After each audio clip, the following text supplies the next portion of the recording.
Hello and welcome back to my channel. If you want to stay up to date on Love and Deep Space for what I have been talking about and getting into for this series that I'm doing for my own theories regarding the characters and what's going on in the game, hop over to the links in my bio, head over to the YouTube channel, and join me over there because I do drop these videos over there first and then later here on TikTok. I also do have a fan page on Facebook that I created probably about a week or two ago. That's also a link in my bio. So without further ado, let's get into Silas. As we know, Silas is a very fun fan favorite character. He's not like the others. He is a completely different fun breed. I'm not a Silas girly, I'm a Raphael girly. But Silas is a lot of fun. We can have so much fun with him because he will have this little nonchalant attitude, and we know what that means. He'll just do this little raise that eyebrow, give us this look, call us kitten or sweetie, and we melt for him, and for good reason too. For good reason. This man is great. And he's fantastic in battle too. He has a very wonderful destructive power. And it turns out we have known him far longer than we expect. But to be fair, for main character, she doesn't remember any of her past lives. Much like Zane, he doesn't remember any of his past lives. And we discussed that in the last videos. He doesn't remember any of them, but he's slowly starting to remember some of them. Or at least we think he may, or possibly starting to. We don't really know. It's kind of iffy on that, but we're talking about Silas. But main character, when she came out of that pod, she was like, did we know each other? Like, was this just a dream, or did we actually know one another? Because this is what happened. And she tells him everything. And he's like, yeah. Well, did we make it? Yeah, we did. Yeah, we did. And he's just very casual about it. But Silas is casual about everything. He's always seemingly unfazed. And that seemingly unfazed, calm demeanor is kind of why we like him. And even when he does seem to get a little bit angst, it's not even a full on like some of the others. Like, he doesn't even get a full on angry face in battle. It's still this arrogant face of, I'm better than you. I'm more powerful than you.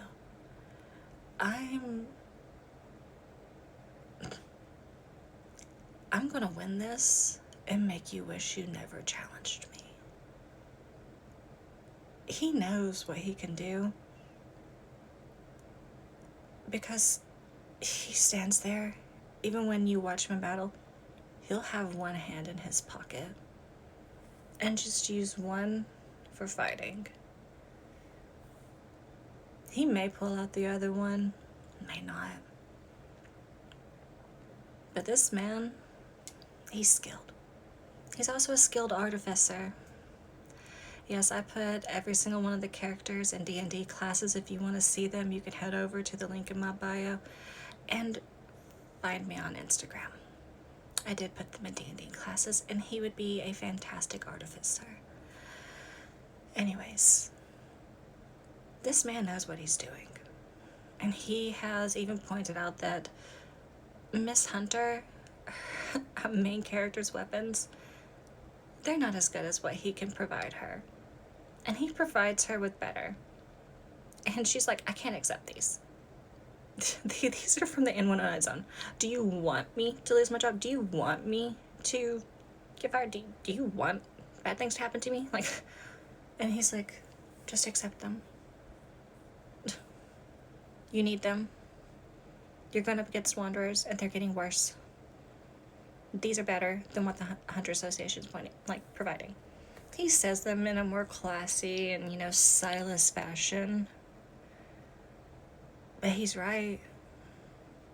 What he provides is better. But when we first encounter him, he's very Silas about things. He wants to force a resonate. Like, they're evils together. He wants them to resonate. And she's terrified. She's like, what? And he wants to, make her more powerful. Make things happen. Not in the way that you're thinking for those that don't know the game. Basically, make her abilities better. He's not thinking about the nasty that you guys might be thinking if you're watching this video all the way through. He's thinking about power. Thinking about the ether core that's inside her. He knows what she is. She also had went there for the Gaia project. And she encounters a doctor there, a scientist.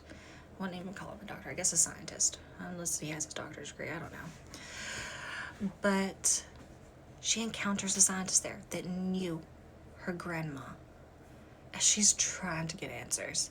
At the same time, this guy, Silas, she thinks is freaking crazy.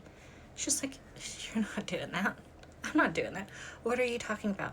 We're not doing any operations. And he's like, you think you got a choice? Of course she had a choice.